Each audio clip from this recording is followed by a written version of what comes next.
Our story begins in City J, where a young man named Lee Howren holds a grim diagnosis. His life has been a series of misfortunes. At just 6 years old, he and his sister were orphaned when their parents were caught in a battle between monsters and superpowered humans.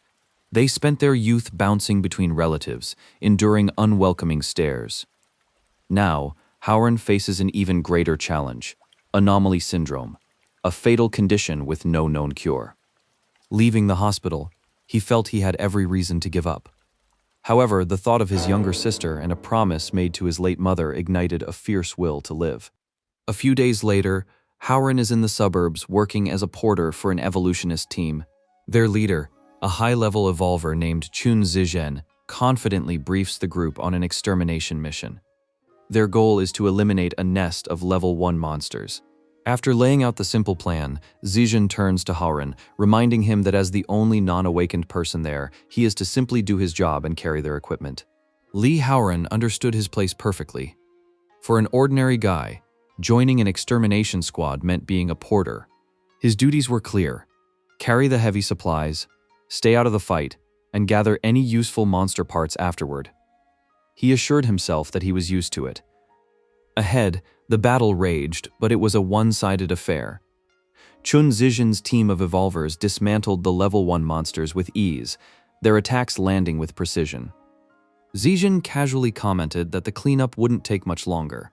Watching from a safe distance, Howren noted the huge power gap between himself and the awakened fighters. But then, the ground began to shake violently.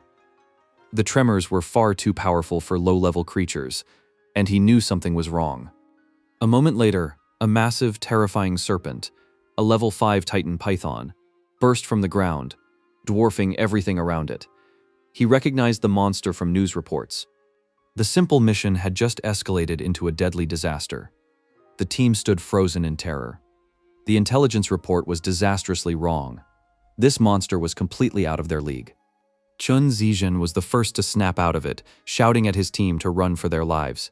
His command shattered their fear, and the group scrambled to escape. But the massive serpent was closing in far too fast. One of the evolvers yelled that they couldn't outrun it and needed bait to survive. Zijen stopped. He turned to Howren, his expression turning cold and calculating. Without warning, a powerful kick sent Howren stumbling. In shocked disbelief, Howren asked his leader why he would do this.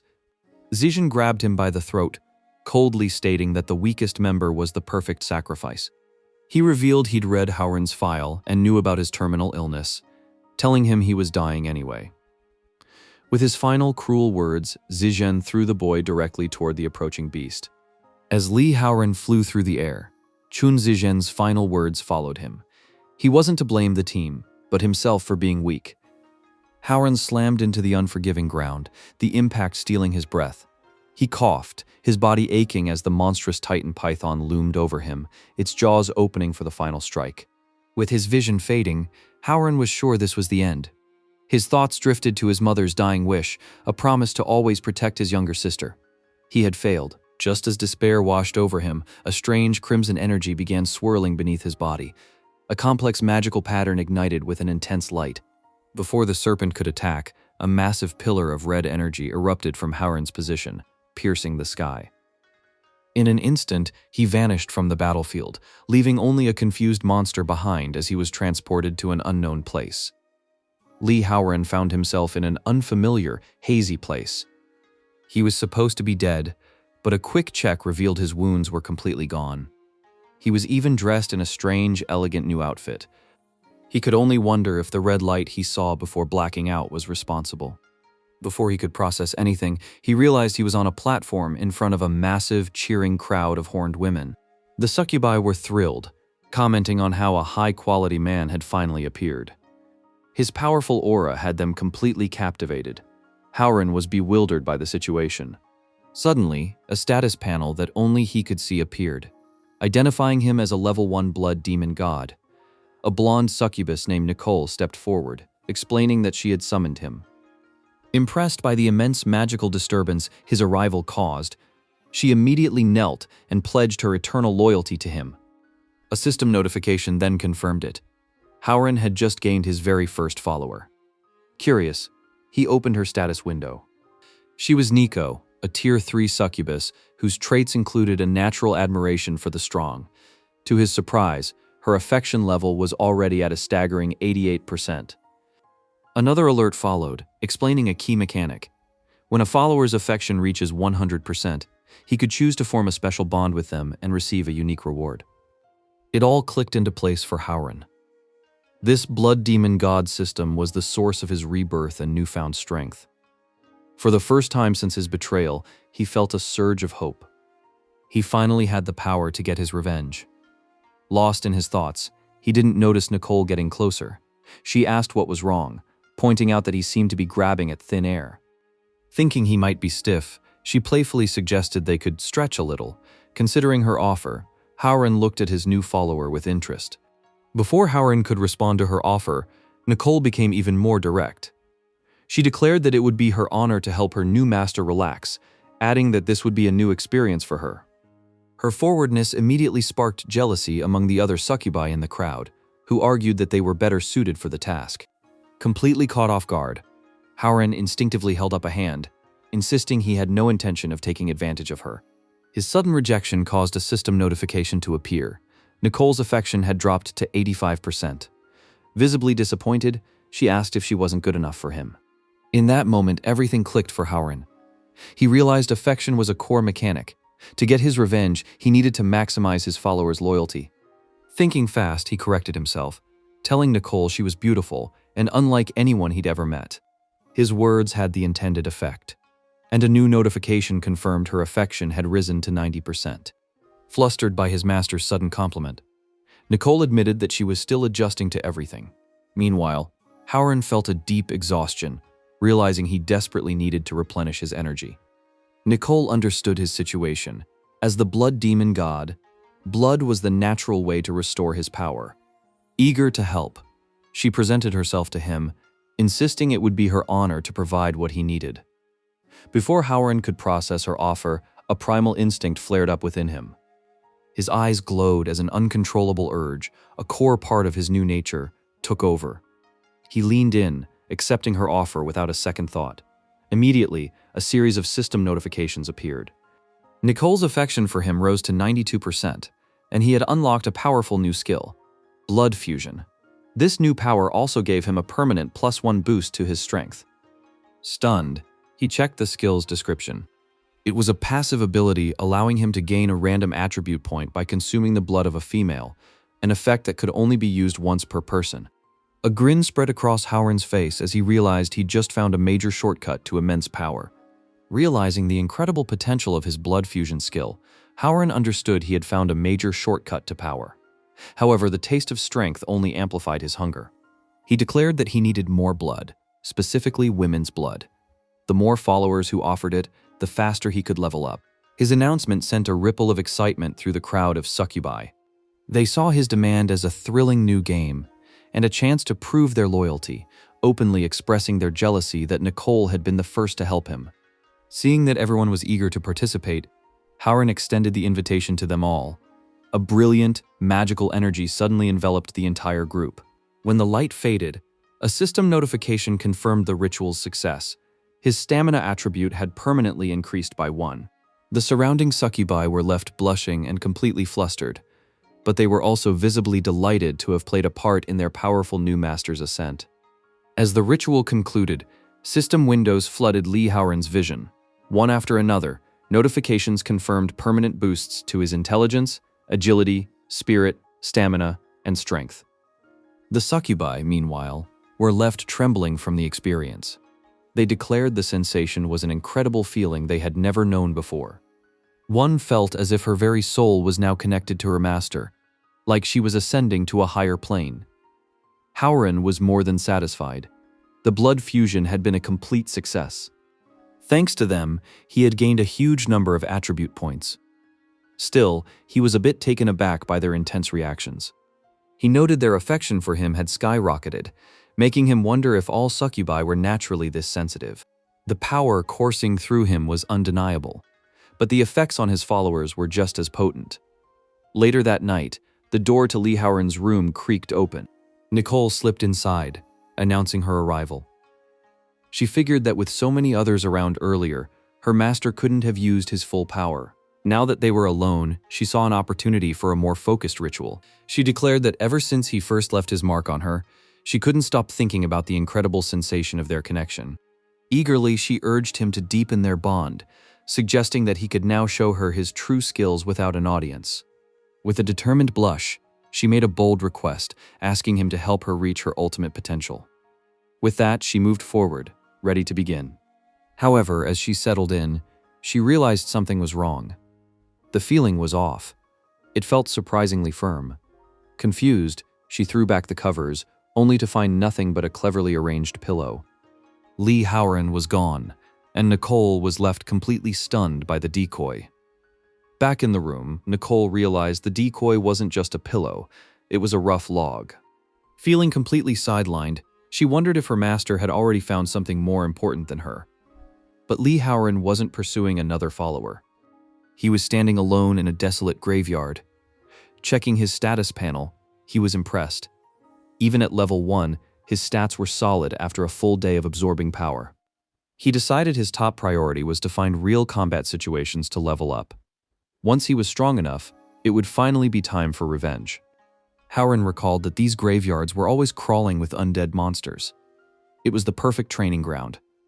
Releasing a wave of his dark magic, he called for them to come out and face him.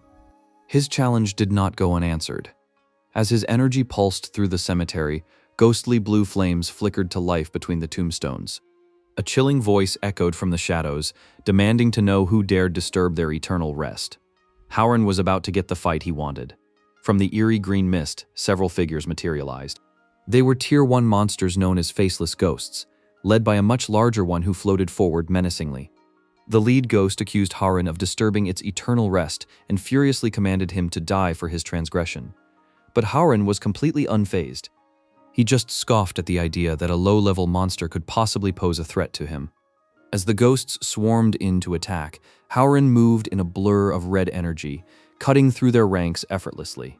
His strikes caused them to dissolve instantly on impact. With each defeated monster, his system lit up with notifications confirming his experience gain. The fight was over in seconds. Before the last ghost even faded away, a final message announced that he had already leveled up. He now had 5 new attribute points to allocate, proving this graveyard was the perfect training ground he had hoped for. The system notifications were almost faster than he could read them. Experience points flooded in as he gained level after level, even unlocking a new skill called Crimson Flash, a rapid 2-dash movement ability. Howren couldn't help but smile. This feeling of raw power was incredible. He knew with certainty that he was no longer the worthless porter he used to be. In just a few minutes, he had skyrocketed to level 8 and had 40 attribute points to spend. He quickly analyzed his stats. While agility was important, his new Crimson Flash skill already gave him a mobility advantage. He decided that focusing on strength and stamina was the best choice for now. Just as he finalized his decision, a blaring danger warning flashed before his eyes. A hulking Tier 2 monster, a stitched-together overseer, had appeared behind him without a sound. The massive brute towered over him, raising its enormous cleaver. His easy training session was officially over. The massive cleaver slammed down where Howren had been standing just a moment before. He rolled away, recognizing the hulking beast as a Tier 2 butcher. Despite its incredible size, the monster was shockingly fast. Before he could even counter, a heavy chain whipped through the air from another direction. Howren dodged again as the chain crashed into the ground, revealing a second butcher. There were 2 of them. He quickly processed the situation. The previous ghosts' names appeared in green, and they were no trouble at all. But these butchers had yellow names, signaling a much higher threat level. A real challenge had finally arrived. Staring down the 2 stitched-up monstrosities, Howren felt no fear. He firmly believed that fate had given him this second chance for a reason. With renewed determination, he declared that absolutely nothing was going to stop him now. He stood his ground, ready for a proper fight. With 2 hulking Tier 2 butchers looming over him, Howren decided to test his newfound power. He closed the distance instantly, driving his fist into the first monster's stitched-up chest. The blow landed with a heavy thud, but the beast barely registered the hit. It swung its massive cleaver in retaliation, forcing Howren to weave out of the way. He followed up with another strike to the butcher's head, but it was like punching a wall of stone. Howren realized with frustration that his basic physical attacks were completely ineffective against this monster's tough hide. Before he could rethink his strategy, a heavy chain whipped toward him from the side. The second butcher had joined the fight. Activating his new skill, Howren vanished in a red blur, using Crimson Flash to dodge the attack just in time. He reappeared at a safe distance, watching the two monsters. They were coordinating their attacks, covering each other's weaknesses. This was going to be a much tougher fight than he expected. Howren quickly forms a new plan. He remembered grabbing a broken iron sword from a previous fight. Knowing a head-on brawl was risky even with his high strength, he figured he could win if he didn't drag it out. When one of the butchers brought its massive cleaver down, Howren didn't dodge. He met the attack directly, blocking the huge weapon with his small blade. The impact was enormous, but he held his ground without a hint of fear, confident in his victory. Before the monsters could react, he moved with incredible speed. He darted past one of the brutes, planting two smaller daggers deep into its torso. The stitched-up giants looked around in confusion, completely losing track of their target. Suddenly, Howren's voice echoed from above, taunting the slow creatures. As they looked up, a brilliant cross-shaped light filled the sky, preparing to strike them down. The brilliant cross of light descended from the sky. The hulking butcher looked up, frozen in terror, with no time to react. Howren declared the fight was over and unleashed the attack, striking the monster down in a single overwhelming blow. He landed gracefully on the creature's now motionless form. System notifications immediately flooded his vision. He had leveled up twice from just one monster, gaining 5 attribute points and unlocking a powerful new skill: Blood Prison Burial. He was shocked by the massive boost in power, now understanding why fighting such strong opponents was so thrilling. The remaining butcher roared in fury over its fallen partner. Howren simply smirked, taunting the beast. He pointed out that its name had turned green, a clear sign to him that it would be the next to fall. The final monster was now all that stood in his way. Lee Howren looked at the remaining butcher with cold confidence. He declared that the monster was no longer a match for him, and that he would soon send it to join its fallen comrade. The enraged beast swung its massive chained weapon, but Howren dodged effortlessly. He noted that the monster was slowing down, its movements becoming predictable. He acknowledged that while he lacked extensive combat experience, his years as a porter watching other evolvers fight had taught him everything he needed to know. The creature's strategy was just too easy to read. Deciding it was time to finish the battle, Howren prepared to use his brand new skill. He unleashed Blood Prison Burial. Instantly, the ground beneath the butcher erupted in a cage of crimson energy. Sharp, blood-red spikes shot up from the floor, overwhelming the monster in a single, decisive move, leaving it completely defeated. With the butcher pinned down and motionless, Lee Howren surveyed his work. He knew how the skill worked in theory, but seeing it in action was a completely different experience. As system notifications flooded his screen, he learned he had gained a new title: Undead Slayer. This perk granted him a 5% damage boost against all undead enemies, a welcome addition to his arsenal. He took a moment to check his status panel. The risky battle had paid off, leaving him at level 11 with a significant stat boost. He was getting stronger, and at this rate, he felt it wouldn't be long before he could finally face Chun Zijin. Just as he was calculating his progress, another alert appeared. The system had generated a daily quest. Before the next sunrise, he had to absorb fresh blood from a female character to trigger a special blood fusion ability. The mission was clear, and so was the penalty for failure: a random deduction of 5 precious attribute points. He now had an urgent task to complete. This felt like a setup. He had already interacted with all the succubi in the village just yesterday. Now, out in the middle of nowhere, finding another woman seemed impossible. Just as he was about to give up hope, he glanced down at the defeated banshee on the ground. An idea sparked. Even though she was a ghost, she was still a female character. He figured her blood should technically work for the quest, making it the perfect solution. Confidently, he leaned over the motionless banshee to complete the task. However, his clever plan was immediately shut down. A system alert popped up, delivering bad news: the target's blood had rotted. The fusion failed, leaving Howren stunned and still facing a penalty as the clock ticked down. Lee Howren wondered if the Banshee's blood was unusable simply because she'd been defeated for too long. Seeing plenty of other fallen ghosts scattered around, he figured one of them had to work. He tried repeatedly, but each attempt was met with the same system error. The blood was rotted, making the fusion impossible. The realization dawned on him: undead creatures didn't have fresh blood to begin with. Frustration boiled over. He blamed himself for being too greedy with the succubi the day before, leaving no one for today's quest. In a moment of desperation, he cried out, wondering where he was supposed to find a woman in the middle of nowhere. Meanwhile, back at the village, his follower Nicole was relaxing in Howren's bed. Even with him gone, his presence lingered, making her feel at ease. A strange feeling jolted her. She sat bolt upright, recognizing the connection instantly. It was her master. He needed her now. At the same time, a black vehicle rumbled down a remote road. Inside, a subordinate complained their search was fruitless, worried they had taken a wrong turn. The driver, however, was confident.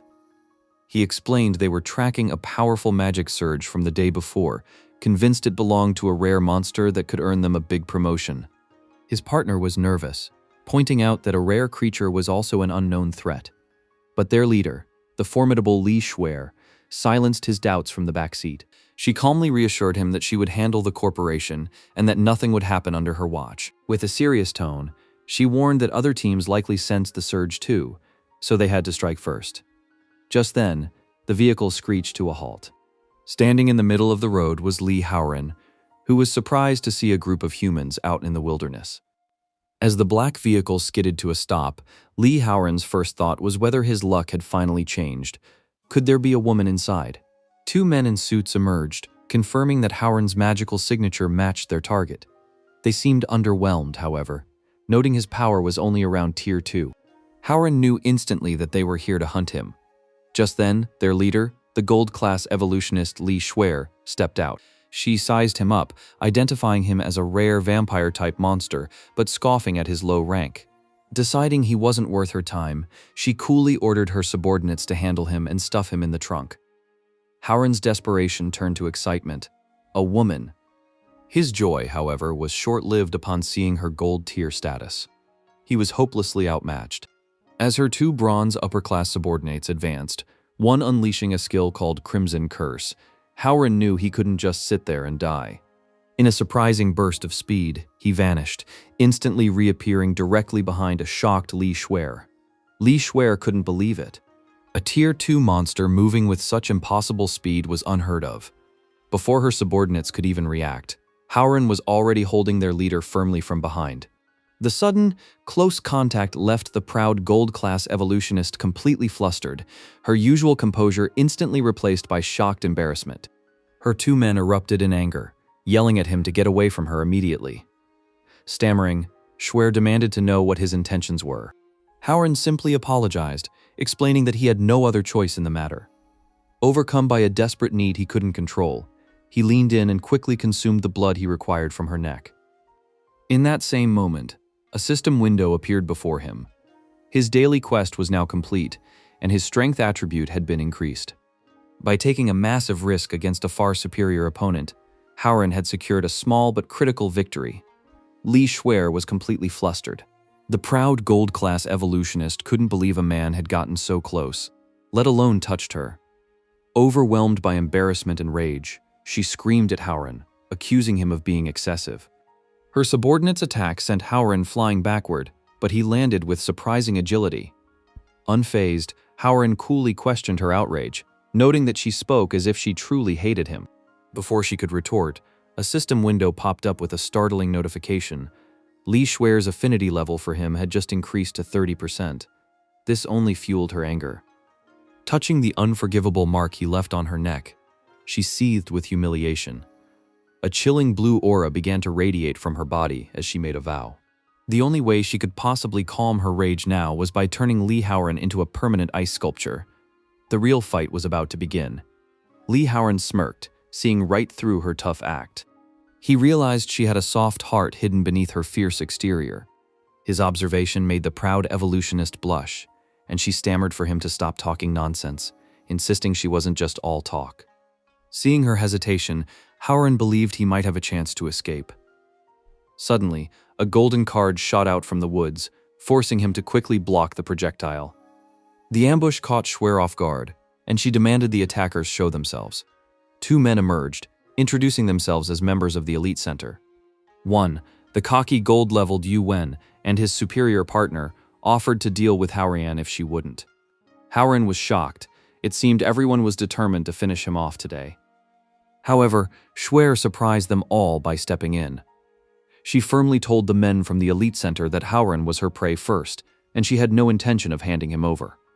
Li Howren played his cards perfectly.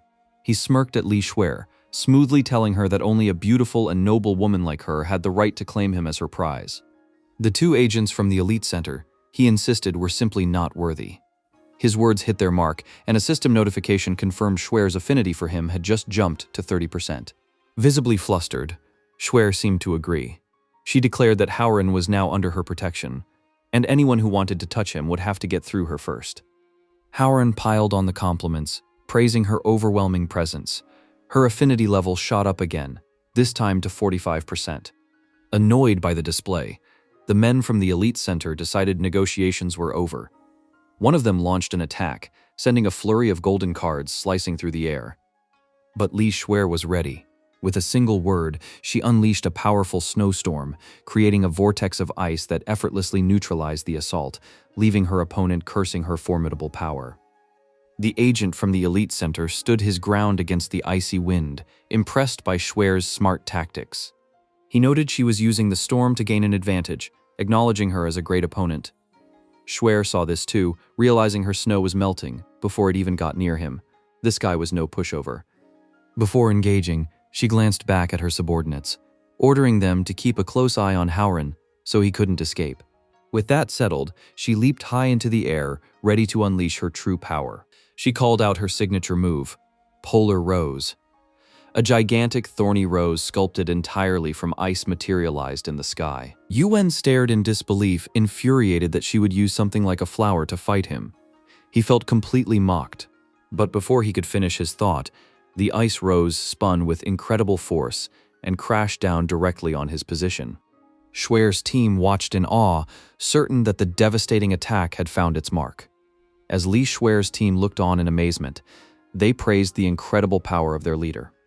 Down below, the agent Yu Wen was completely trapped inside a massive prison of ice, defeated. Schwer turned her attention to his partner, coolly informing him that he was next. But the man just scoffed, telling her she didn't understand the situation at all. Before anyone could move, a volley of bizarre, heart-tipped arrows shot out from the trees. They struck Schwer's two subordinates with perfect accuracy, and the men instantly turned to solid stone. Everyone froze in confusion. Schwer was shocked by this strange petrification. A new figure appeared in a flash of pink energy. It was the succubus, Nicole. Ignoring the battlefield entirely, she ran straight to Li Howren's side. With a joyful cry, she announced that she had finally found her master. Li Howren was stunned, asking Nicole how she managed to find him. The succubus simply explained that she sensed her master was in need and rushed over, ready to give him her all. Howren was impressed, calling her amazing. He praised her as a wonderful subordinate, and she replied that it was an honor to serve him.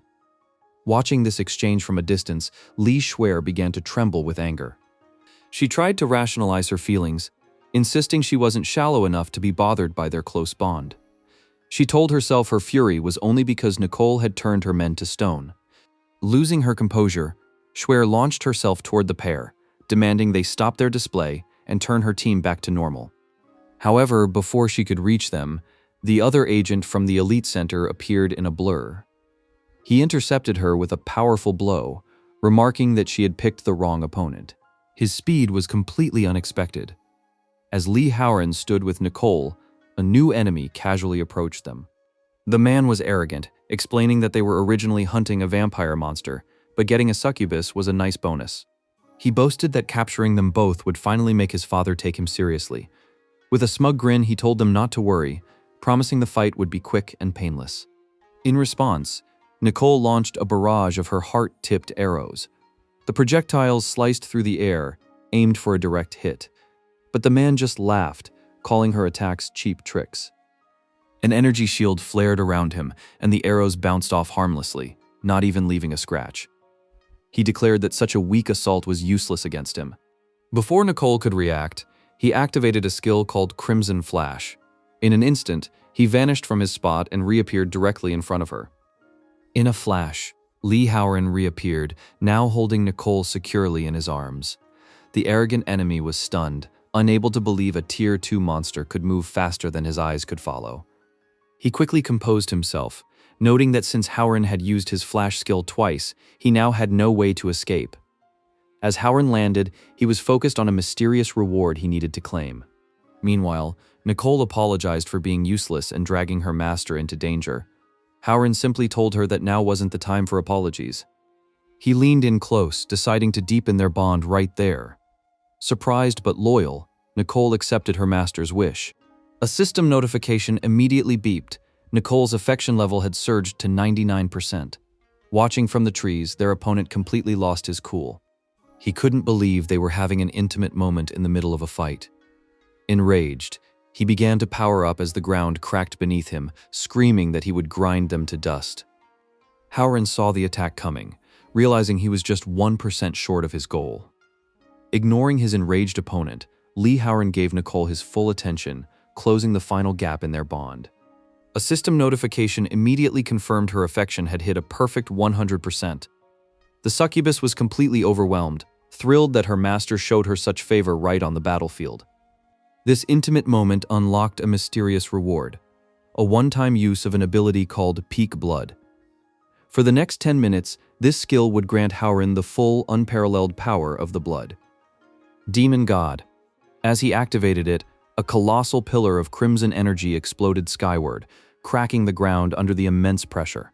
While this happened, Li Shuer was busy holding off Yuwen, defiantly creating an ice shield to block his path to her master. But their fight came to a dead stop. Both could only stare in shock as Howren's terrifying new power was finally unleashed upon the world. Surrounded by a storm of crimson energy, Li Howren looked like a completely different person. He calmly faced the stunned Yuwen, mockingly asking if he wasn't going to follow through on his promise to grind him to dust. Yuwen was frozen solid, completely bewildered by this sudden explosion of power from what he thought was a Tier 2 monster. Seeing his opponent hesitate, Howren declared that his chance was over.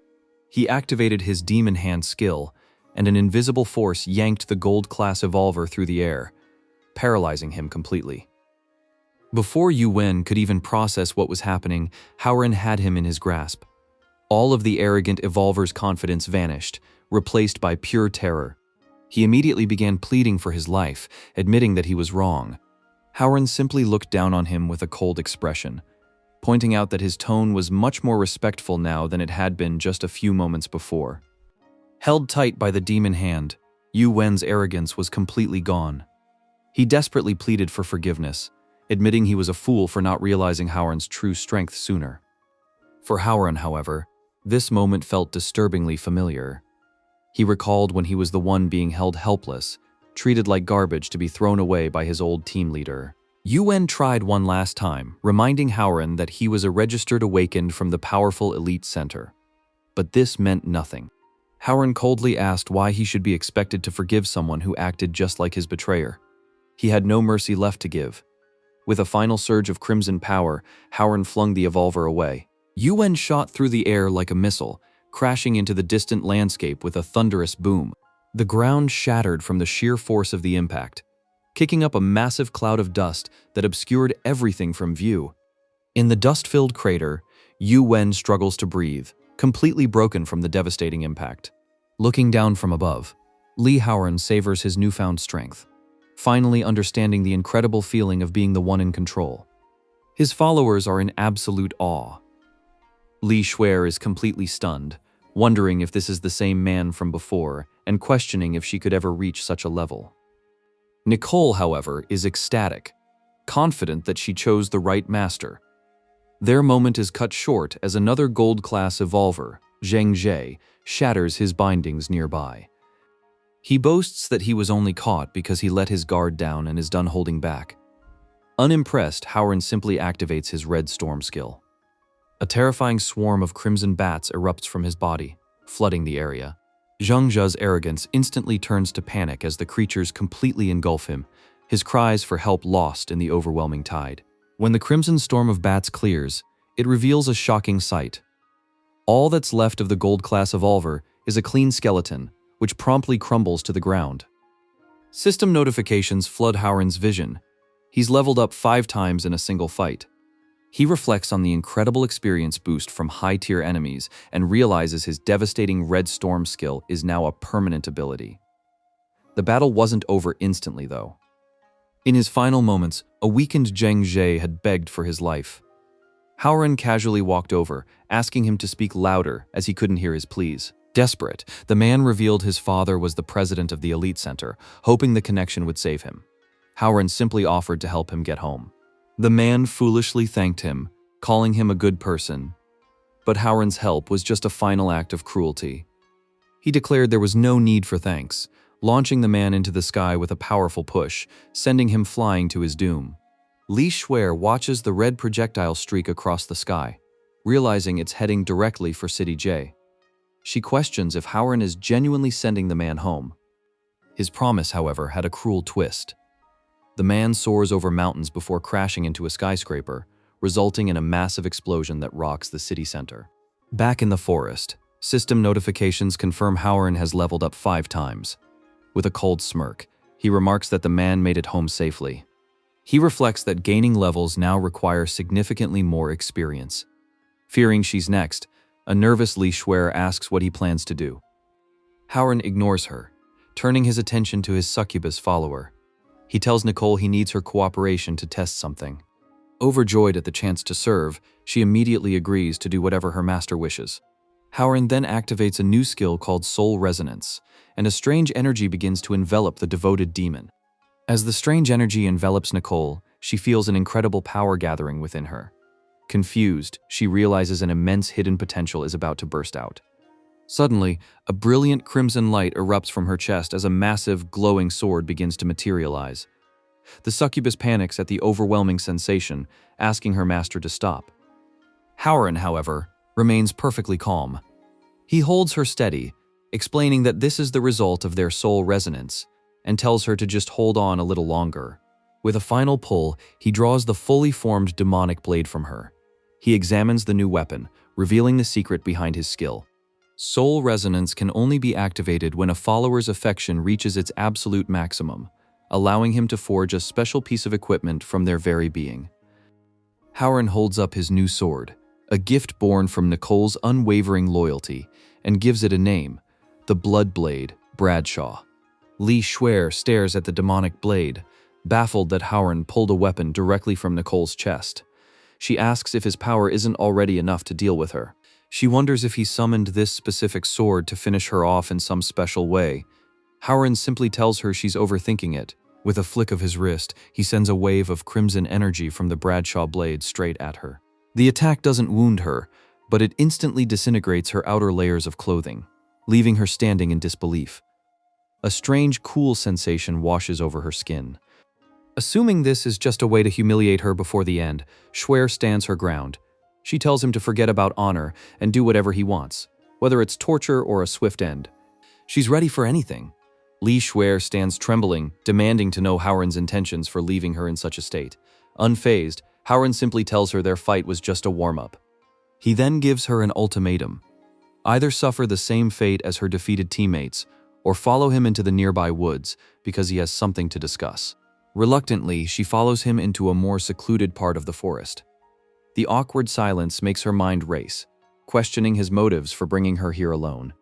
Suddenly, she believes she understands. He held back earlier and deliberately spared her. Her mind jumps to a single dramatic conclusion. He must have taken a liking to her and wants to claim her as a prize. She admits that aside from his demonic aura, he's actually quite handsome. With a deep blush, her imagination runs wild with scenarios of a forced conquest, leaving her completely flustered about his true plans. As Li Shuer's mind races with wild assumptions, Howren cuts through the silence with a command. He tells her to repeat an oath after him, word for word.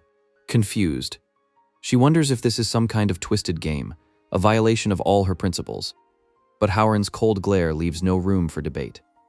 He reminds her that he spared her life, and questioning him is not an option.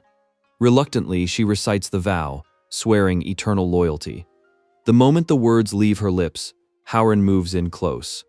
She feels a sudden, sharp sensation on her neck, and a system notification instantly appears, confirming her as his second follower with an affection level of 45%. Howren pulls back, pleased with the outcome. Schwer, completely flustered and misreading the situation, thinks he's about to kiss her and braces herself. Just as her embarrassment peaks, he coldly announces that time is up and the reward is over, leaving her stunned and utterly confused by his true intentions. With the contract sealed, Howren coldly dismisses Li Schwer. He informs her that the paralysis on her subordinates will soon fade and she is free to go, warning her to never speak of what happened. As he turns to leave, Schwer nervously calls out to him. Howren looks back, unimpressed, asking if she's still not satisfied. Flustered, Schwer explains that her team will eventually wake up, and her current state of dress would create a very awkward situation. After a brief pause, Howren wordlessly removes his long, dark coat and tosses it to her. Stunned by the gesture, she quickly puts it on. The fabric is still warm, carrying his scent, and the sudden, intimate act of kindness leaves her completely overwhelmed. She clutches the coat, her face bright red with embarrassment. This unexpected moment of consideration proves to be highly effective. A system notification confirms it. Li Schwer's affection has just jumped to a solid 60%. Back in the quiet of the succubus village, Li Howren takes a moment to assess his progress.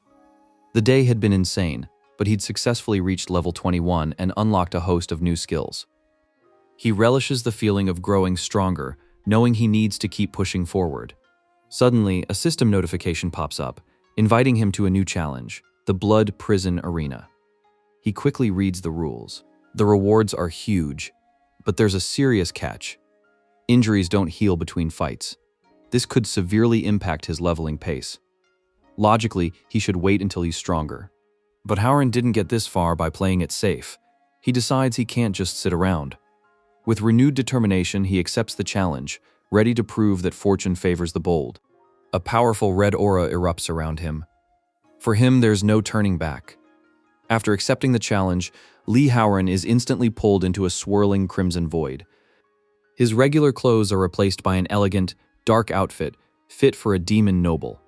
He observes his new look, impressed by the system's attention to detail, but notes that this strange place doesn't resemble an arena.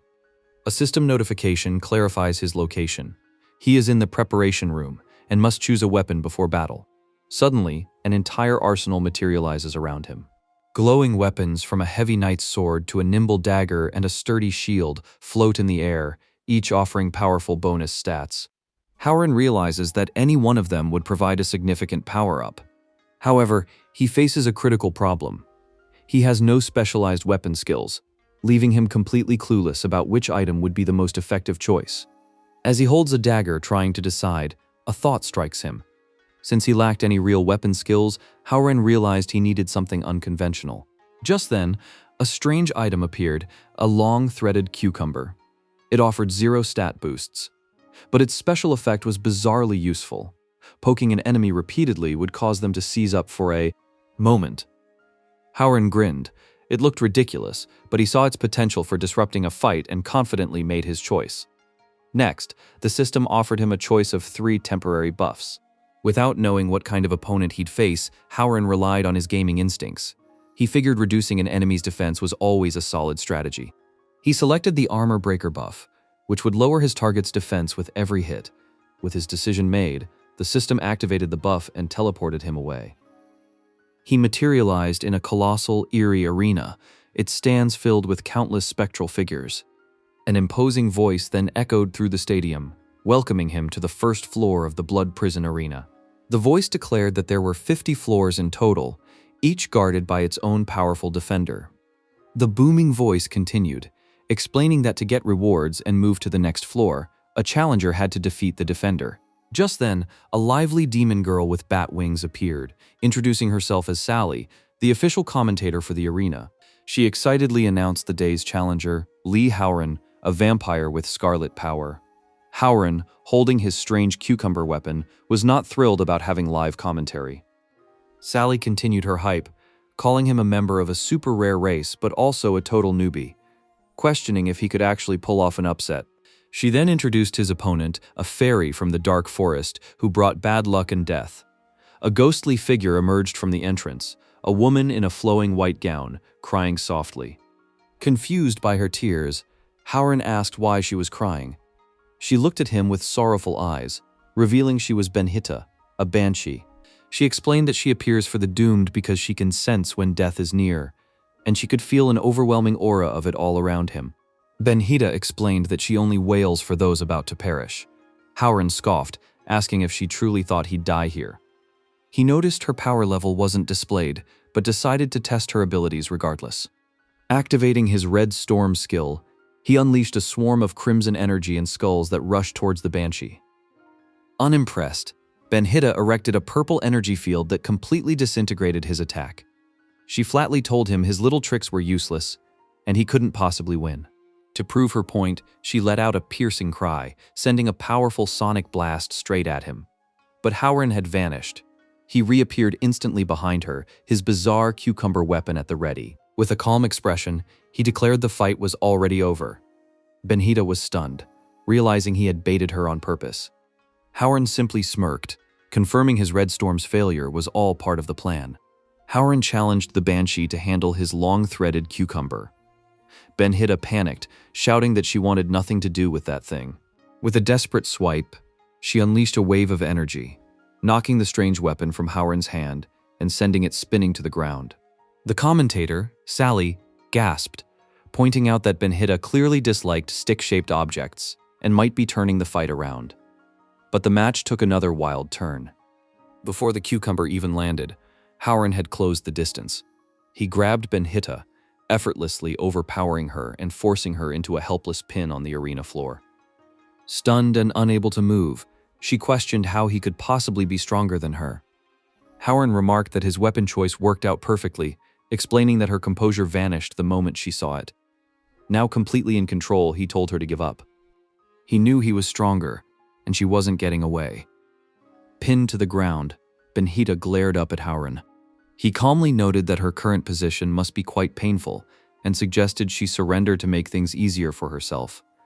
But the banshee refused to yield. With tears streaming down her face, she unleashed a piercing, high-pitched wail. The sonic blast was far more powerful than Howren expected. It hit him with incredible force, sending him flying across the arena and slamming him straight into the wall, which cracked from the impact. Staggering, Howren admitted to himself that her cry possessed serious power and her strength was the real deal.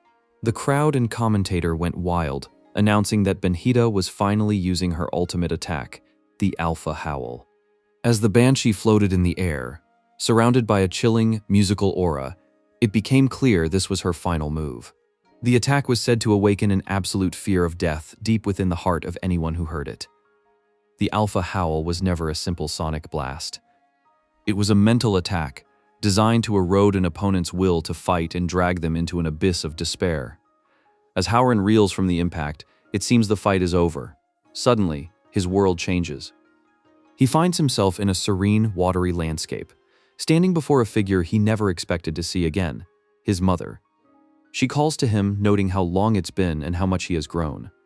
She acknowledges his hardships and reaches out her hand, offering him a chance to join her in eternal peace, where they would never be parted. Howren hesitates.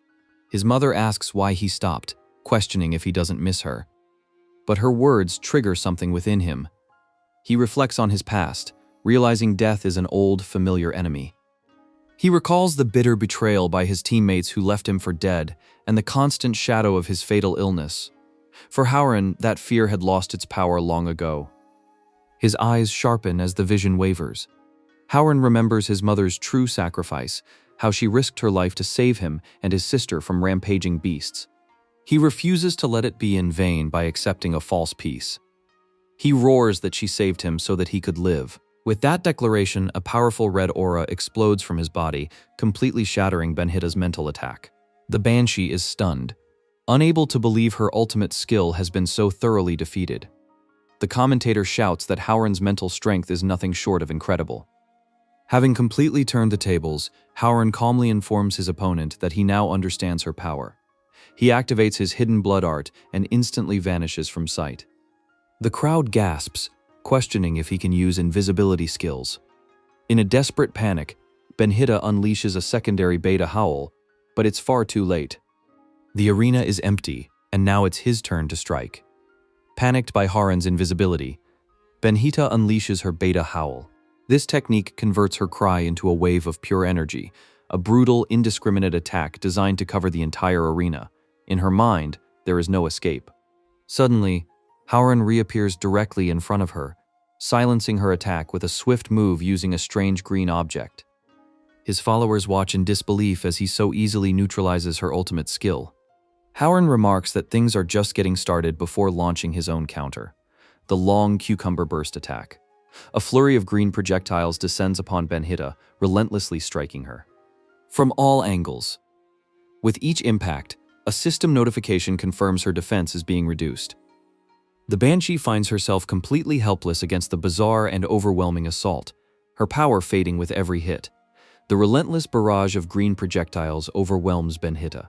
Each impact chips away at her defense, and she cries out in disbelief, wondering how such a bizarre weapon could be so powerful. She laments that every strike is stronger than the last, and she simply can't take it anymore. Unfazed, Howren coolly informs her that his assault has just begun.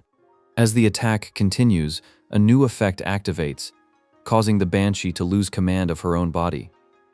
She panics, realizing she's completely defenseless as strange sensations envelop her. The relentless strikes finally cease, leaving Benhita exhausted in a crater. Standing over his defeated opponent, Howren asks if she wants him to continue the match. Through tears, Benhita pleads for him to stop. Completely broken by the overwhelming and humiliating defeat, she officially announces her surrender. The battle is over, and Howren has claimed another decisive victory in the arena. With the battle over, a succubus announcer trembles, admitting that Lee Howren's power is terrifying to witness. Seeing Benhita still defeated on the arena floor, she calls out to Howren, reminding him that the fight is over and she needs to announce the result. Howren apologizes, explaining he got a little carried away. The announcer officially declares Benhita's surrender, naming Lee Howren the winner and granting him the right to challenge the second level. Instantly, system notifications appear, rewarding Howren with increased resistance to mind control and other abnormal states, along with a new skill point. He reflects that this loot not only boosts his attributes, but also lets him upgrade his skills, confirming that coming here was the right move. When a new prompt asks if he wants to continue to the next challenge, Howren considers his options. He knows it would be foolish to fight again without being fully recovered. Deciding to get stronger first, he wisely chooses to leave the arena for now. Howren teleports out of the arena, his decision made. Just as he materializes, a surprising system notification appears. He has unlocked a hidden skill, Winner's Pact. He questions why it activated only after he left. The skill's description is a total game changer. Any opponent he defeats in the arena can be summoned as a follower in the outside world. The implications are massive. Howren quickly realizes that if he reaches a high enough level, he could command an entire army. As he processes this incredible power-up, a familiar sound catches his attention. It's coming from his room. He cautiously opens the door to a strange sight. Nicole the succubus is on his bed, completely overcome by the lingering scent of her master. She's in a state of pure bliss, calling it paradise. Howren walks in, breaking the spell and demanding to know what she's doing. Caught completely off guard, a flustered Nicole can only stammer that it's not what it seems. A flustered Nicole quickly denies doing anything strange in Howren's bed. She explains she only came to bring him new clothes, having worked all night to create a replacement for the coat he'd given away. Howren is genuinely touched by her thoughtfulness. He tells her that he really can't be without her, and gives her an appreciative pat on the head. This small gesture sends Nicole over the moon. She interprets his simple words as a profound declaration, believing he wants her to serve him for life. With that settled, an exhausted Lee Howren finally falls into a deep sleep. However, his rest is violently interrupted by screams from the village. Panic spreads as another demon runs through the streets, shouting that orcs are attacking. Outside, a brutish orc leader commands his horde to loot the entire village and leave nothing behind. The villagers are completely defenseless against the sudden, violent raid. The orc horde wastes no time, swarming the defenseless village and restraining the succubi. Their brutish leader commands his troops to seize everything of value, ensuring nothing is left behind. Just as the raid gets underway, a volley of pink arrows cuts through the air, striking several orcs down instantly. The remaining raiders spin around, demanding to know who interfered. Stepping out from the trees is Nicole, her expression filled with disgust for the attackers. The orc leader, unimpressed, asks if she's tired of living. She issues a final warning: release her people and leave the village, or she will make them share the same fate as their fallen comrades. Amused by her confidence, the leader scoffs at the threat, questioning what power she could possibly have to challenge him. On his command, a wave of orcs brandishing pickaxes charges forward, ready to overwhelm the lone succubus who dared to stand in their way. Just as the orcs rush Nicole, dozens of sharp red spikes shoot up from the ground, striking down the entire charging horde in an instant. The system announces that Howren's skill, Blood Interment, has leveled up and now automatically tracks multiple targets. The remaining orcs are stunned by the sudden, overwhelming power. A very annoyed Lee Howren appears, complaining that they've disturbed his sleep. He calmly tells Nicole not to worry and steps forward to confront the orc centurion. The beastly leader demands to know why a vampire is interfering, stating it has nothing to do with him. Howren's gaze turns cold. He reveals that he carries the blood of every succubus in the village, making their business his own. Declaring that it's too late for regrets, Howren activates his Winner's Pact skill. In a flash of light, the recently defeated Banshee, Benhida, materializes. With tears in her eyes, she bows and pledges she is now at his service. As the Banshee materializes, Nicole stares in disbelief, wondering if this is another one of Howren's powerful summons. The orc centurion, however, simply scoffs at the sight. He arrogantly declares that one magical assistant is no match for his army of nearly 100 orcs, and Howren has no chance. In response, Benhida unleashes a piercing cry, and a wave of purple energy washes over the battlefield. The sound doesn't harm the orcs physically, it shatters their minds. One warrior is suddenly crippled by guilt, claiming he has betrayed his ancestors and no longer deserves to live. Another, completely lost to the sonic assault, turns his own spiked club against himself. While his troops fall into chaos and Howren gains experience, the orc centurion finally panics. He realizes this isn't a fight of strength, but a terrifying mental attack he can't defend against.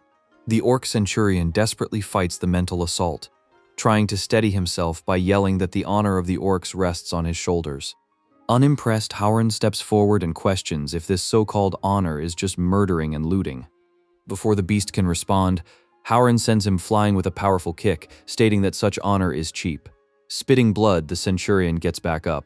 He claims he also carries the hope of his people as he lunges forward to attack. In response, Howren calmly unleashes a new skill, Red Storm. A swirling vortex of dark bat-like energy surrounds the charging orc. The centurion boasts that his defense is top-notch and the bats won't be able to stop him. He insists that without the Banshee's strange cry, Howren would never be his rival. Howren simply reminds the hypocritical leader that he was the one who brought an entire army to attack the village in the first place. Howren mocks the orc centurion's hypocrisy, calling him naive for expecting a fair one-on-one duel after showing up with an entire army. He gives the beast no time to process the insult. At his signal, Benhida unleashes a powerful alpha howl while Nicole sends out her own loving light projection. The combination of sonic and energy waves proves too much for the remaining orc. Warriors who are swiftly taken down. As the battlefield clears, Howren states his cold philosophy. Being lenient with an enemy is the same as being cruel to yourself.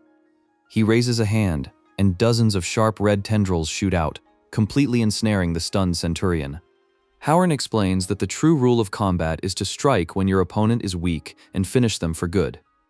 As the centurion is finally defeated, a pair of system notifications pop up, confirming that Lee Howren has leveled up twice from the decisive victory. With the battle over, Howren checks on the demon villagers. One of them confirms that thanks to him, the village suffered no serious losses. The other succubi are completely smitten, calling him incredible and wondering how they can ever repay him for his protection. Howren then turns his attention to Benhita, praising her for a job well done on her first mission. He admits her powerful cries made dealing with the orcs much simpler. Completely flustered by the praise, the Banshee declares that serving him is an honor, and she will obey any order he gives. Seizing the opportunity, Howren tells her to follow him, as he has an important task for her. Later, Benhita looks deeply uncomfortable as Howren leans close to her neck.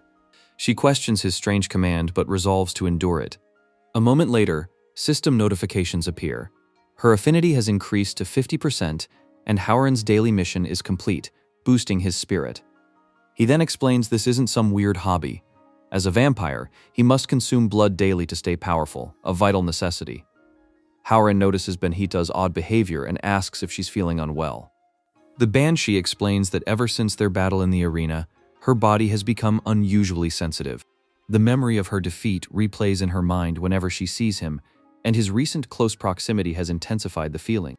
Overwhelmed, she declares that the situation is unbecoming and she must withdraw. With an apology, Benhita vanishes in a cloud of smoke, leaving Howren to wonder just how sensitive his new follower truly is. Later that night, the Succubi villagers relax in a pond, discussing their hero. One wonders how they could possibly repay Howren for saving them. Her friend suggests the most sincere way to show their gratitude would be to offer themselves to him. However, Nicole points out that Howren seems focused only on battle and already has powerful women like Benhita at his side. Lacking experience in matters of romance, she quietly questions if she could ever truly satisfy a man of his stature. While relaxing in a pond, one of the succubi asks Nicole if she's worried that Howren isn't interested in her. Nicole admits she has tried to get his attention multiple times, but has always failed. Her companion confidently states that attracting men is a basic skill for their race, but Nicole is too innocent and hesitant. She then reveals she has a secret method that will make their master completely unable to resist, telling Nicole to prepare herself for a demonstration. The succubus waits. With a nervous but determined expression, Nicole agrees. Suddenly, a bright beam of energy shoots from the other woman's finger, striking Nicole and leaving her stunned. A glowing, intricate mark now appears on her lower abdomen. Her friend explains that while Nicole's combat talent is impressive, this special enhancement will unlock her full potential, transforming her into a true succubus with irresistible charm. Alone in his room, Lee Howren reflects on his power. He notes that the Winner's Pact consumes too much mana, and to raise his combat limit, he must recover his spirit points through intense training. As he finishes his workout, a voice calls his name from the doorway. It's Nicole, wrapped only in a towel, declaring that she has found a way to properly reward him. A surprised Howren asks what she means, but the succubus is immediately flustered by his powerful physique, calling it a true work of art. Overwhelmed with excitement, she loses control and her towel slips to the floor. She focuses her energy, trying to use her enchanting gaze on him. However, a system notification alerts Howren that his resistance is too high. He is completely immune to her charm effect. Meanwhile, another succubus realizes Nicole's critical error. If a succubus's enchantment fails, the ability backfires on the caster. Against the mighty blood demon, her attempt was never going to work. The backfired enchantment sends Nicole into a spiral. She declares that she's burning up, her mind flooded with chaotic thoughts as she begs Howren for help. Seeing her intense distress, Howren understands he must intervene. He acknowledges her feelings and moves closer, explaining that in her current state, he has to take decisive action. Lost in the haze, Nicole agrees to anything he decides. The two come to a new, much closer understanding as the scene fades to the quiet of the night. The next morning, Nicole awakens in total shock. An immense wave of magical energy suddenly erupts from within her body. She realizes the intimate encounter with the blood demon god has not only saved her from her own power, but has also elevated her strength to a level she had never dreamed possible. The next morning, Nicole awakens and reflects on the previous night's intense encounter. Though her initial plan failed, she realizes the events that followed were an incredible experience. Suddenly, a system notification alerts Lee Howren. Follower Nicole has obtained the blood demon essence, significantly boosting her attributes and elevating her to a 4th-level magical beast. He is stunned that his essence possesses such a powerful effect. The system explains this is a one-time boost that only activates for followers who have reached 100% affinity. Her new stats now surpass his own. Seeing his shocked expression, Nicole worries that he was unsatisfied. Howren quickly reassures her that she did very well, causing her to blush. With renewed devotion, she declares that she is completely his. A new daily mission then appears, prompting him to seek another target. He asks Nicole about a nearby settlement of half-orcs that has been oppressing her people. Arriving at their gate, Howren declares that now is her chance for revenge. Standing before the half-orc settlement, Lee Howren instructs Nicole to demonstrate the full extent of her new power. He gives her one condition: she must spare the women. Grateful for the chance at revenge, Nicole agrees, determined not to disappoint her master. An intense pink aura erupts around her as she channels her newfound strength into a massive orb of energy. The half-orcs below look up in terror, sensing the immense power gathering above them. Nicole reflects on this unparalleled strength, a gift from her master, and declares that the barbarians will finally experience her wrath. With a final push, she unleashes a devastating wave of energy that engulfs the entire village, instantly overwhelming its inhabitants. As notifications for increased experience flood his vision, Howren makes a crucial realization. Just like with Benhita, whenever his followers defeat enemies, he directly absorbs the experience from each target. It's the perfect way to grow stronger. Hovering over the half-orc village, Nicole unleashed her new, overwhelming power. A vibrant pink aura pulsed around her as she spoke, declaring that she had come in the name of her master, Lee Howren, to wipe their settlement from the map. Below, the half-orc warriors were completely unimpressed. They scoffed at her grand announcement, calling her an arrogant succubus and openly mocking the title of Blood Demon God. One of them loudly questioned if this so-called god could possibly be stronger than their own powerful centurions. He never got an answer. In the blink of an eye, Nicole appeared directly in front of the two doubters, her speed simply terrifying. Before they could even raise their crude weapons, she grabbed both of them by the head. With a single, decisive motion, she brought the two warriors together, ending their mockery for good. The remaining villagers froze in terror, finally understanding the true monster they had just provoked. As the half-orc warriors charged, Nicole declared that she had waited a long time for this moment. She announced her intention to show them a traditional secret technique of her people. With a brilliant flash, a glowing whip of pure energy formed in her hand. She called this skill the Passion Whip, challenging all the remaining half-orcs to face her at once. Leaping high into the air, she unleashed the attack. The energy whip extended with impossible speed, striking dozens of warriors in a single, devastating sweep that cleared the battlefield. Watching from a distance, Lee Howren's vision filled with system alerts. Experience points from every defeated half-orc flooded his senses. A notification confirmed he had leveled up and gained 5 attribute points. Moments later, another message appeared. He had reached level 25 and unlocked a brand new skill. Howren understood immediately that with powerful followers fighting for him, his own growth would now be unstoppable. Lee Howren analyzed his new level 25 skill, Night Affinity. It gave him a huge speed boost in darkness and added a dangerous bleeding effect to his attacks. A grin spread across his face as he realized this power made him a true creature of the night, resolving to fight only after sunset from now on.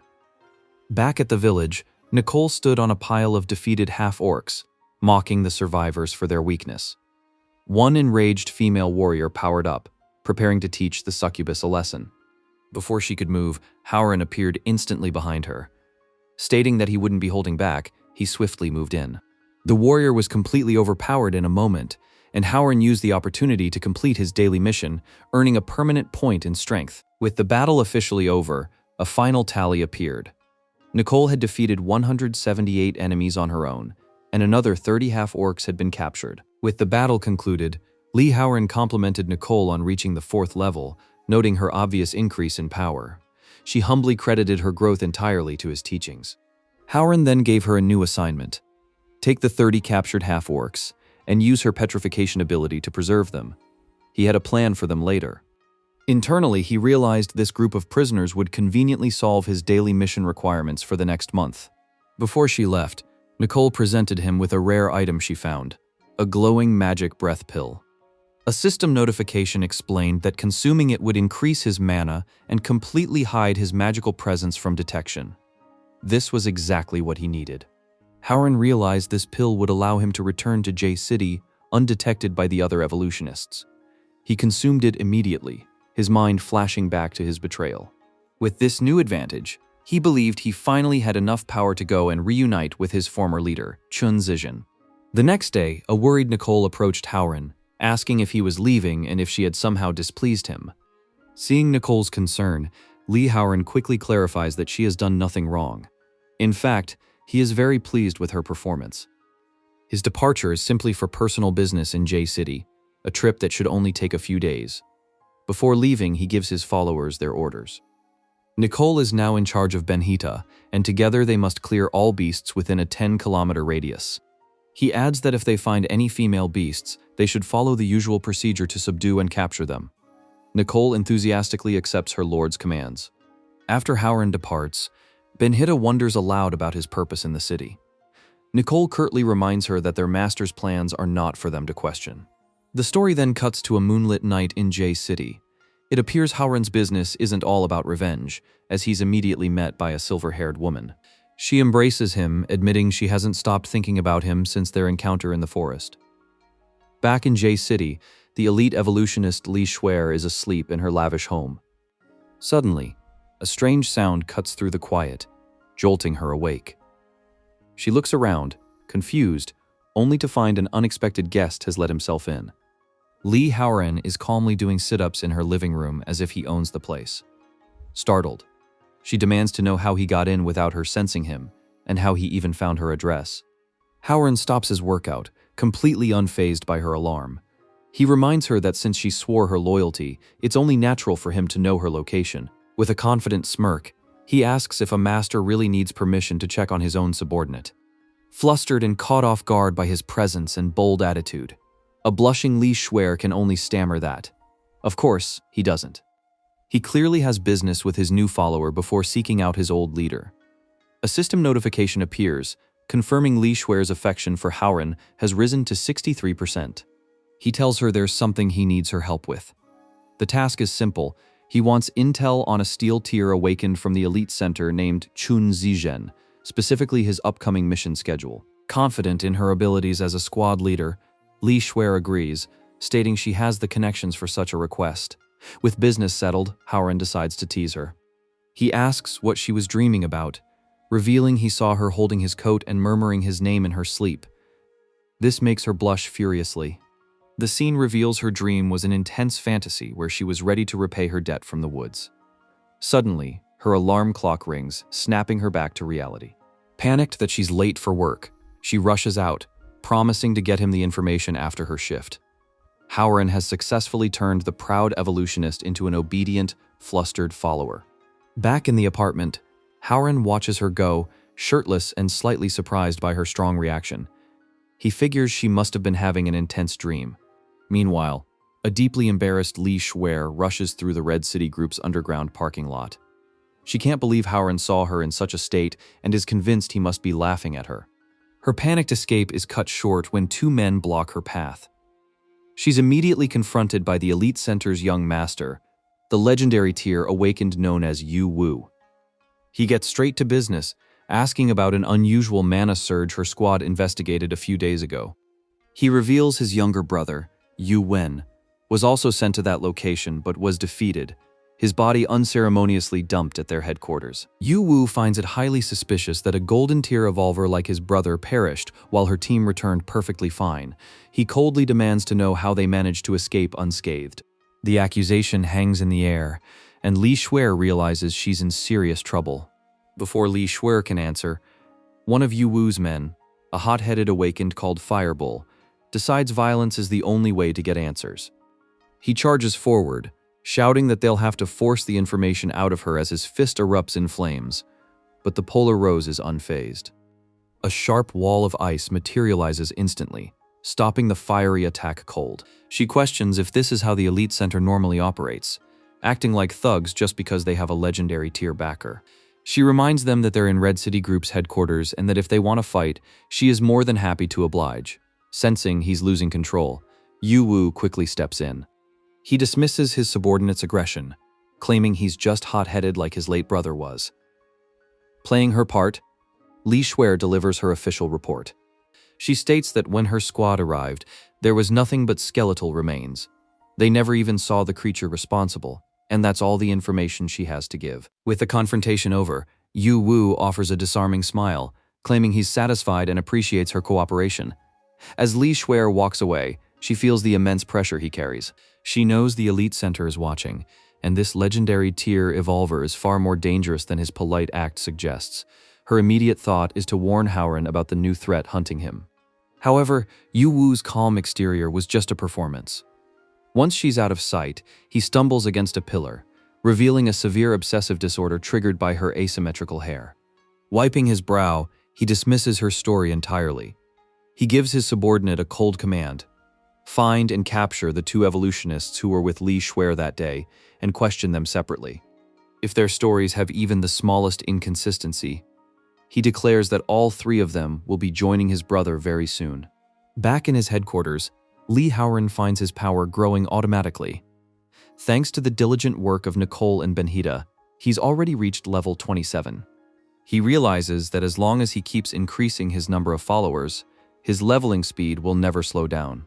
The system then awards him the title of Battlefield Commander, a passive skill that boosts all of his followers' stats by 10%. Just as he's admiring this new upgrade, Li Shuer returns. She announces that she has the intel he wanted, handing him a thick file. It contains every detail about his old nemesis, Chun Zijin, and his team, their mission schedule, member lists, skills, and even their home addresses. Howren is blown away by the thoroughness of the report, praising her for the incredible help. A notification shows that his compliment has significantly raised her affection level. Despite blushing, Li Shuer insists his praise doesn't make her happy. Howren calls her a liar before changing the subject, asking about the large suitcase she brought with her. Li Shuer opens the suitcase, revealing a stunning collection of gifts. It's packed with high-grade health and mana potions, along with a complete set of top-tier battle armor and a powerful sword called the Dawn Blade. Howren's stats instantly get a massive boost. He's completely shocked, realizing this gear must have cost an absolute fortune, and asks why she's giving it to him. Her expression grows serious. She explains that he is now a target of the Elite Center, and his new enemy is a legendary tier evolver. She admits she just wants him to have something to rely on when things inevitably go south. Touched by her genuine concern, Howren suddenly closes the distance between them. Before the flustered Shuer can even react, he leans in and surprises her with a kiss. A system notification immediately confirms her affection level has skyrocketed to 83%. Still reeling from her first kiss, she can only watch as Howren smiles, thanking her for the generous gift and promising to take her kindness to heart. After securing his powerful new gear, Li Howren decides there's something more important he needs to do. With its appearance hidden, he makes his way to J City First High School to check on his sister, Li Xiaoyu. He finds her studying alone in a classroom late into the night. Watching from the doorway, Howren knows he can't reveal himself. Doing so would only drag her into his dangerous world, a place where being weak is a sin. He reaffirms his promise to himself. He must keep growing stronger until he can stand beside her without fear, never having to bow his head to anyone again. Activating his Blood Veil skill, he disappears into the shadows. Back in the classroom, Xiao Yu suddenly looks up, feeling a strange presence but sees nothing.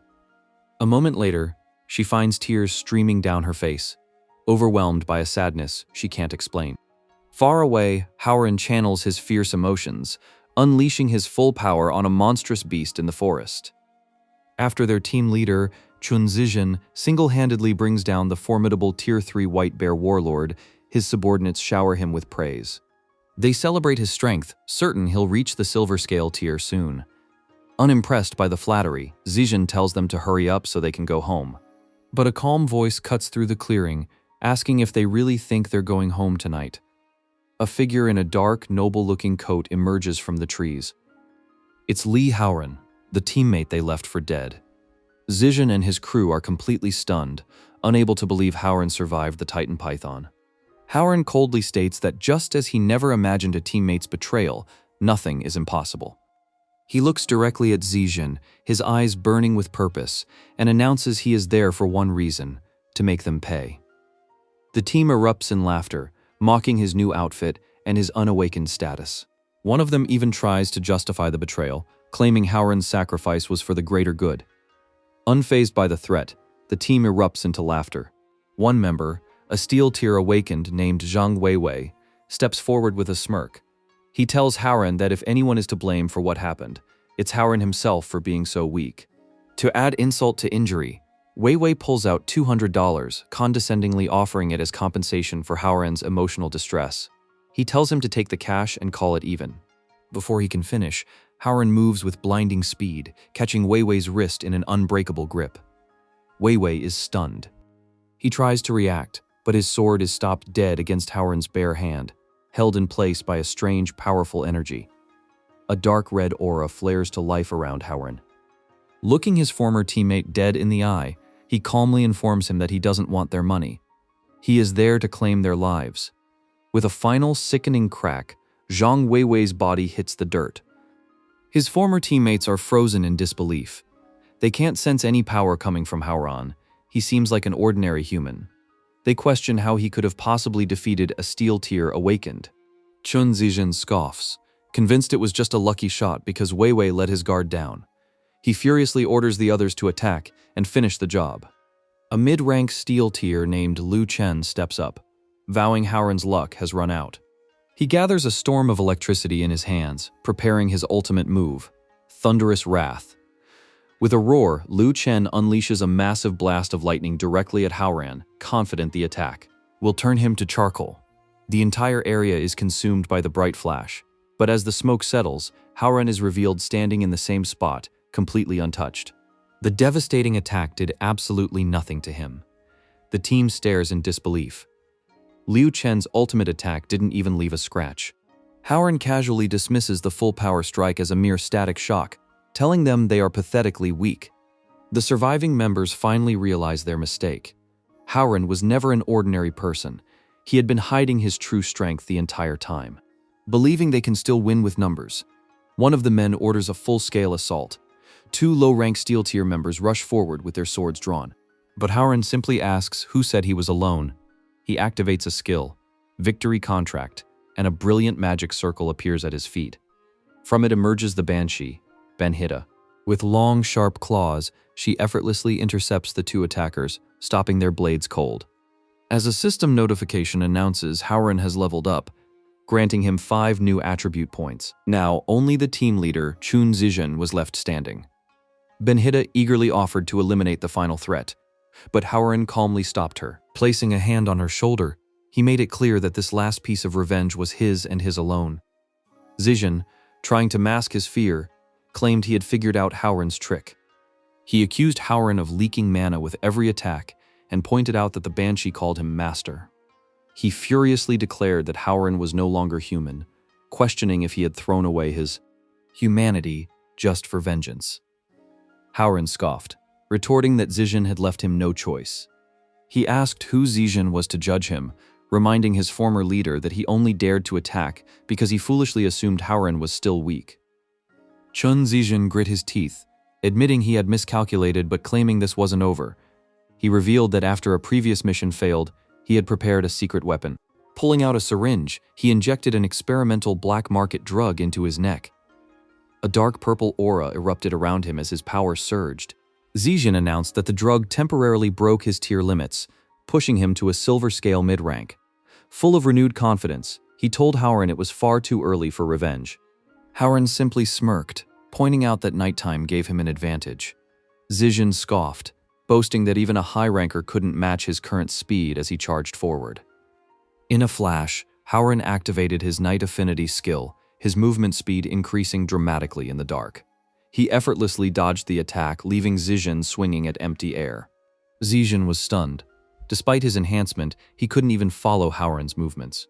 As red streaks of light filled the air around him, a notification confirmed the grim reality. He was now bleeding, losing health with every passing moment. Chun Zijin staggered as deep cuts appeared all over his body.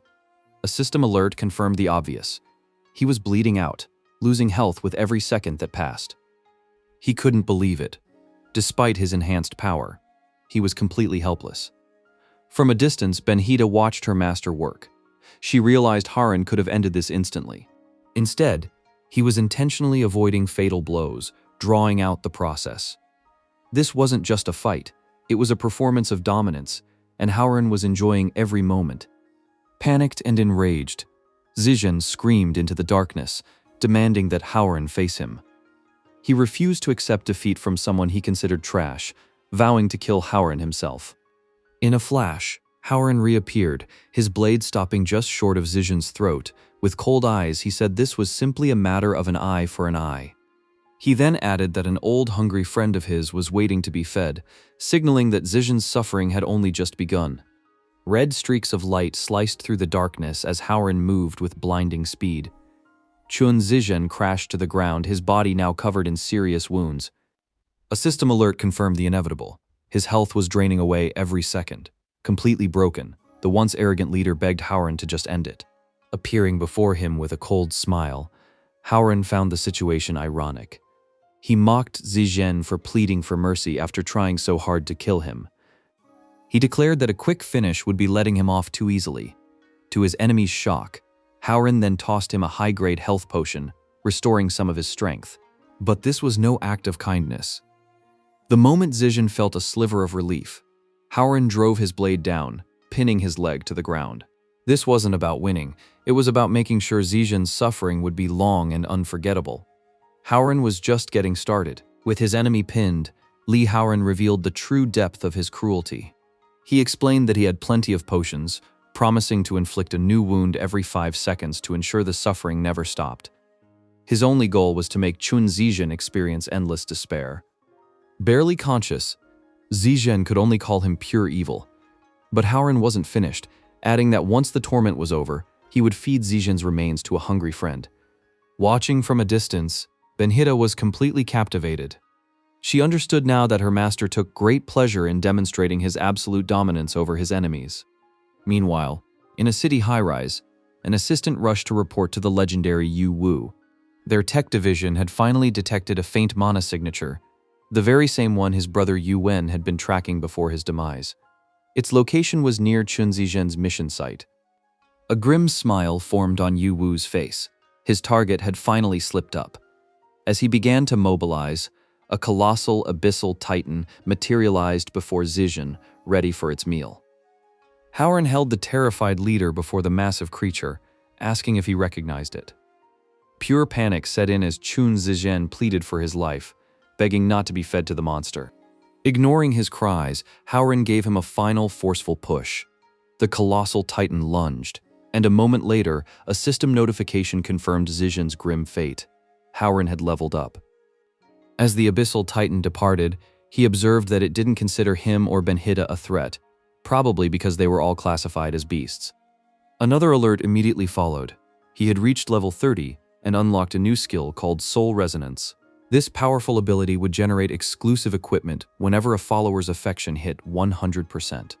Howren realized this was the source of Nicole's ridiculously strong blood blade, which he had only used for 10 minutes. His power was clearly growing in more ways than one. Howren processed the potential of his new Soul Resonance skill. If every follower could generate exclusive equipment for him, his power would become limitless. A quick system check revealed Li Shuer's affection was already at a high 83%, while Benhita's was at 50%. He decided he would focus on maxing out their loyalty next. Suddenly, his planning was cut short by a piercing system alarm. A stark warning flashed before his eyes. An extremely high-threat target was approaching at incredible speed, and immediate evasion was recommended. A flicker of panic crossed Howren's face as he urgently ordered Benhita to cancel her summon and hide. Just as they vanished, Yu Wu descended, his landing shaking the ground. He was certain he had sensed a faint presence just moments before. He followed a fresh trail on the forest floor, but it stopped cold. Frustrated and just seconds too late, the legendary evolver wondered how his prey could have simply disappeared into thin air. With a massive burst of energy, Yu Wu made his presence known. He hovered before a colossal Tier 5 beast, completely unimpressed. He scoffed at the creature for daring to challenge him, stating he had no time to waste on filthy animals. A single powerful strike was enough to prove his point. However, the legendary evolver suddenly paused his attack. He looked closer at the beast and noticed a detail that infuriated him. Its face was asymmetrical, with an extra horn on one side. This imperfection was intolerable to him, and he seethed with disgust at its very existence. At the same time, Howren received an urgent system notification. He had entered a battle zone, and his equipped gear was now disabled. He instantly knew this had to be the powerful enemy Li Shuer had mentioned. A concealment pill could hide his presence for now, but combat would expose his true energy. Realizing he was not yet strong enough for this opponent, he decided that laying low was the only smart move. A system prompt informs Howren that all his equipment will be disabled for the battle ahead. He stands before a rack of weapons, knowing that once he enters the arena, he can't leave until the match is over, even without the gear Li Shuer gave him. Howren is confident his level 30 strength will be enough.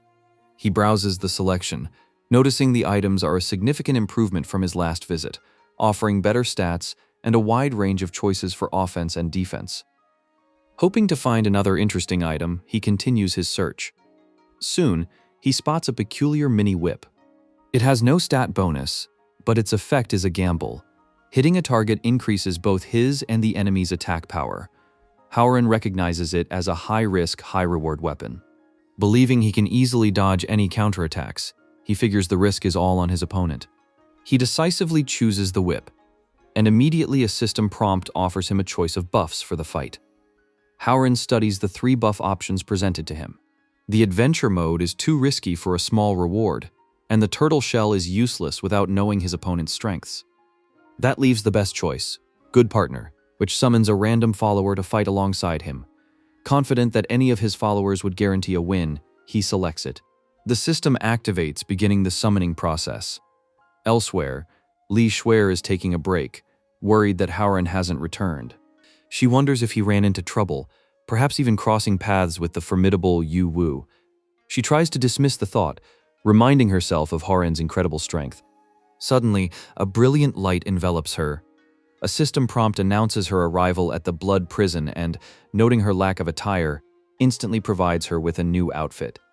She materializes directly in front of a shocked Howren. Flustered by the transport, she demands to know what just happened. Howren quickly looks away, insisting he saw nothing and just wanted to test her skills in battle. As Howren and Li Shuer stand in the arena, an announcer's voice echoes, presenting the second-floor challenge. From the spectator seats, Nicole looks on with a smirk, amused by Howren's choice of such a strange-looking weapon. A gate of roaring fire erupts before the pair, and their opponent is revealed, the Flame Witch, a master of fire arts. A powerful, horned demon steps out from the blaze, finding the 2-on-1 dynamic interesting. She confidently declares she has no intention of surrendering and vows to reduce everything to ashes. To emphasize her point, she summons a small flame that rapidly expands into an enormous, scorching fireball, dwarfing both Howren and Li Shuer. Howren watches the massive attack form, realizing how deceptive her power is.